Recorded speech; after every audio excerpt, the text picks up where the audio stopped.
اب یہ آقا علیہ السلام نے دعا مانگی کہ جتنی برکتیں تو نے مکہ میں رکھی ہے یا اللہ اس سے دگنی برکتیں مدینے میں رکھ دے۔ آپ اس شاکان مصطفیٰ غلامان مصطفیٰ کہتے ہیں وہ جو 50,000 والی حدیث ہے کہ 50,000 کا نماز کا ثواب ملتا ہے وہ بھی اپنی جگہ، لیکن اس شاکان مصطفیٰ غلامان مصطفیٰ کہتے ہیں جب اللہ کے محبوب نے دعا کی اللہ سے یہ فضیلت مانگی ہے یہ کیسے ممکن ہے اللہ اپنے محبوب کو عطا نہ فرمائے؟ وہ کہتے ہیں مکے میں 1 لاکھ کا ثواب ہے، مدینے میں 2 لاکھ کا ثواب ہے، کیونکہ حضور نے دگنا مانگا ہے کہ یا اللہ جتنی برکتیں تو نے مکے میں رکھی ہے اسے دگنی مدینے میں عطا فرما۔ تو مکے میں 1 لاکھ کا ثواب ہے، مدینے میں 2 لاکھ کا ثواب ہے۔ اب الحمدللہ جب ہم مدینے میں نماز پڑھتے ہیں ہم تو اس نظریے سے پڑھتے ہیں کہ حضور کی دعا قبول ہوئی ہے، ہمیں 2 لاکھ کا ثواب ملے گا۔ اور جو کہتا ہے نہیں مولوی صاحب یہ کیسی بات آپ نے کر دی، جب حدیث میں ایک میں آ گیا وہاں 1 لاکھ کا ثواب ہے حرم میں مکہ پاک میں، یہاں 50,000 کا ہے، تو جو میری بات نہیں مانتے تو 50,000 والی حدیث موجود ہے کہ 50,000 کا ثواب ملتا ہے، وہ 50 لے لیں۔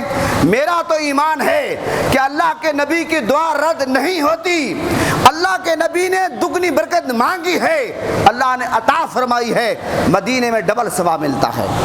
اب کوئی مانے یا نہ مانے اختلاف کرنے کی ضرورت نہیں ہے۔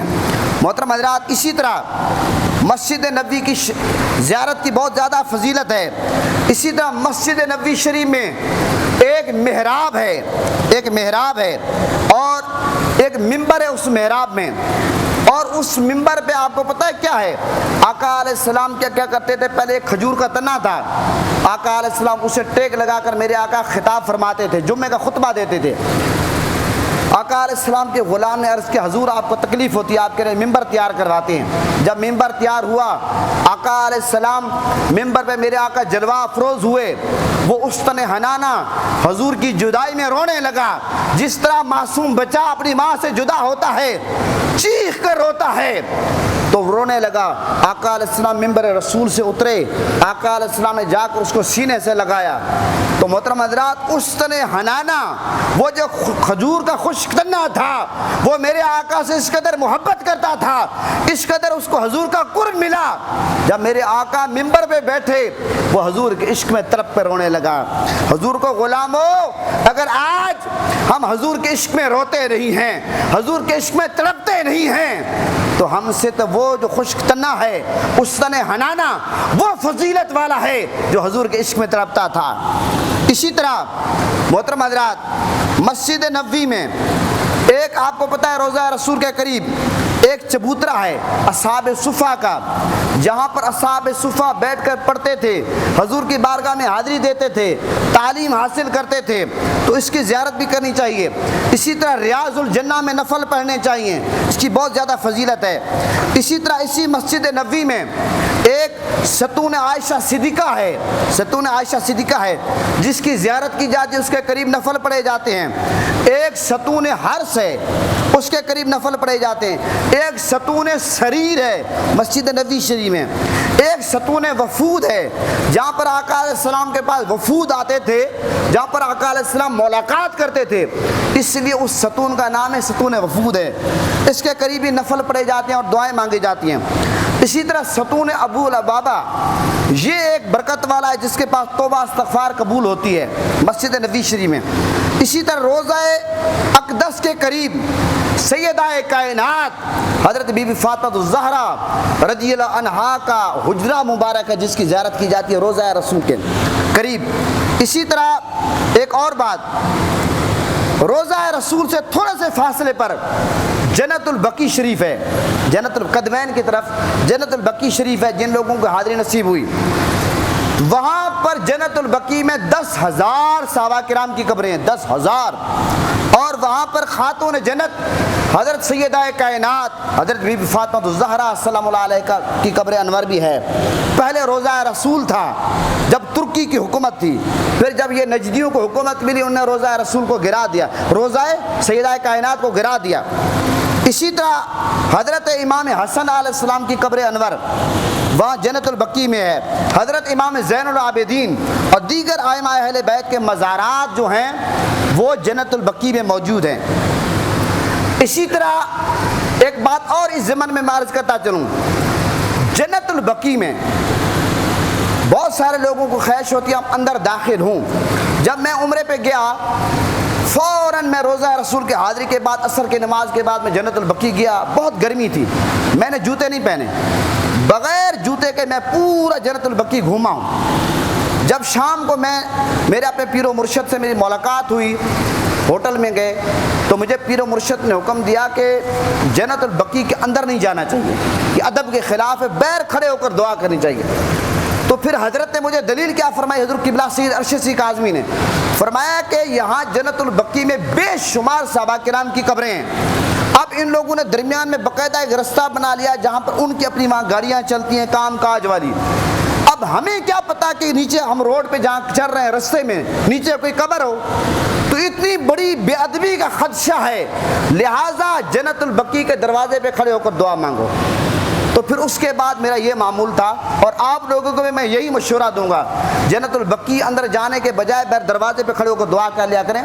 اندر کوئی پتہ نہیں کتنی قبریں ہمارے پاؤں کے نیچے، عام قبر پر حدیث پاک میں آتا ہے اگر آپ پاؤں رکھتے ہیں قبر والے کو ایسی تکلیف ہوتی ہے جس طرح زندہ بندے کو تکلیف ہوتی ہے، چاہے جائے اللہ معاف کرے جنت البقیع میں کسی صحابی اہل بیت کی قبر پہ ہمارا پاؤں آ جائے، احتیاط کا تقاضا یہ ہے، ادب کا تقاضا یہ ہے، باقی لوگ اب بھی جاتے ہیں۔ اسی طرح ایک اور بات، مسجد نبوی شریف سے تھوڑے سے فاصلے پر ایک اور بات، جنت البقیع کی میں نے بات کر دی، اور مسجد نبوی شریف سے کچھ دور مسجد قبہ شریف ہے، مسجد قبہ جس کی زیارت کی جاتی ہے، اس میں نفل پڑھنے کی بڑی فضیلت ہے۔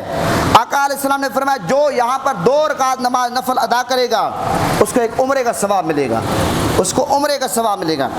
اسی طرح آقا علیہ السلام کا یہ معمول تھا، مسجد قبہ میں آقا علیہ السلام ہفتے کے دن تشریف لے جایا کرتے تھے۔ اسی طرح مدینہ شریف کے قریب وادی عقیب میں مسجد ذو قبلتین ہے، 2 قبلوں والی مسجد۔ ظہر کے وقت آقا علیہ السلام نماز پڑھا رہے تھے تو دوران نماز آقا علیہ السلام نے بیت المقدس سے چہرہ پھیر کر کعبے کی طرف کر لیا۔ اب صحابہ کرام کا یہ ایک امتحان تھا، اگر صحابہ کرام جس طرح میرے آقا نے دوران نماز اپنا چہرہ مبارک پھیر لیا، اگر صحابہ کرام نہ پھیرتے اور یہ سوچتے کہ پتہ نہیں اللہ کی طرف سے وحی آئی ہے یا نہیں آئی، تو صحابہ کرام کے ایمان خطرے میں پڑ جاتے۔ تو صحابہ کرام نے وحی کا انتظار نہیں کیا، جس طرح میرے آقا گھومتے گئے صحابہ کرام گھومتے گئے، یہ تھا صحابہ کرام کا ادب اور صحابہ کرام کا حضور نبی کریم صلی اللہ علیہ وسلم کی پیروی کا طریقہ۔ تو یہ مسجد ذو قبلتین ہے، اس کی زیارت بھی کرنی چاہیے۔ اور اسی طرح مدینہ شریف سے تھوڑے سے فاصلے پر جبل احد ہے، پہاڑ جس کے بارے میں آقا علیہ السلام نے فرمایا یہ پہاڑ ہم سے محبت کرتا ہے، ہم اس سے محبت کرتے ہیں۔ اور اسی جبل احد پہاڑ کے دامن میں حضرت سید الشہداء حضرت امیر حمزہ رضی اللہ عنہ جو آقا علیہ السلام کے چچا ہیں، آپ کا مزار ہے۔ یہاں تک کہتے ہیں جس نے میرے آقا کو منانا ہو وہ سید الشہداء حضرت امیر حمزہ رضی اللہ عنہ کی بارگاہ میں حاضری دے، حضرت امیر حمزہ کا وسیلہ حضور کی بارگاہ میں پیش کرے، میرے آقا کرم فرمائیں گے، میرے آقا راضی ہو جائیں گے۔ اور مجھے کہنے دیجئے جس نے تاجدار مدینہ کو منانا ہو وہ سید الشہداء کی بارگاہ میں جائے، اور جس نے خدا کو منانا ہو وہ مصطفیٰ کی بارگاہ میں جائے، تو محترم حضرات، اور یہ جبل احد جو پہاڑ ہے میرے آقا نے فرمایا یہ ہم سے محبت کرتا، ہم اس سے محبت کرتے ہیں۔ ایک موقع ایسا ہے کہ صحابہ کرام حضور کے ساتھ تھے، میرے آقا جب اس پہاڑ پہ گئے پہاڑ وجد کرنے لگا، میرے آقا نے قدم مبارک اس طرح مارا، میرے آقا نے فرمایا پہاڑ رک جا، تجھ پہ ایک نبی ہے، ایک صدیق ہے، 2 شہید ہیں۔ اب صحابہ کرام حضور کے ساتھ کھڑے ہیں، شہادت کی خبر میرے آقا نے پہلے دے دی، یہ ہے نگاہ مصطفیٰ کا کمال۔ تو وہ پہاڑ نے جو وجد کرنے لگا وہ بے ادبی اور گستاخی کی وجہ سے نہیں بلکہ وہ خوشی سے مچل اٹھا کہ آقا کے قدم مجھ پہ لگے ہیں۔ محترم حضرات، اسی طرح یہ جو جبل احد ہے، یہاں پر جو جنگ احد ہوئی تھی آقا علیہ السلام کے دانت مبارک شہید ہوئے تھے۔ اور اسی طرح مسجد ذو قبلتین کے قریب بیر عثمان ہے، بیر کنویں کو کہتے ہیں عربی میں، تو حضرت عثمان غنی رضی اللہ عنہ جب مدینہ پاک تشریف لائے تو آقا علیہ السلام نے حکم دیا، کیونکہ میٹھے پانی کا مسئلہ تھا، تو حضرت عثمان غنی رضی اللہ عنہ نے ایک کنواں خریدا میٹھے پانی کا، اور جب خریدا تو میرے آقا نے جب وہ پانی پیا، میرے آقا کو وہ پانی بڑا پسند آیا۔ میرے آقا کیونکہ جنت تقسیم کرتے تھے، میرے آقا کو پانی پسند آیا، میرے آقا نے فرمایا جا عثمان تو جنتی ہے۔ حضرت عثمان غنی رضی اللہ عنہ کو جنت کی بشارت آقا علیہ السلام نے اس موقع پر دی ہے۔ تو محترم حضرات، یہ مدینہ پاک کے میں نے مقدس جو مقامات ہیں ان کا ذکر کیا ہے۔ جب آپ روضہ رسول پہ حاضری دیں، ایک بات ذہن نشین کر لیں ادب و احترام سے، وہاں پر وہ کھڑے ہوتے ہیں یلا حاجی کہتے رہتے ہیں، لیکن ادب و احترام کا خیال رکھنا ہے۔ آپ نے روضہ رسول کی طرف پیٹ نہیں کرنی۔ آج بدقسمتی ہے، لوگ روضہ رسول پہ جا کر پیٹ کر کے سیلفیاں بنواتے ہیں، خانہ کعبہ میں جا کر لوگ یہ کام کرتے ہیں۔ خدا را ہمیں خیال کرنا چاہیے، اور یہ وہ روضہ رسول ہے۔ آخری بات کر کے میں ختم کر رہا ہوں۔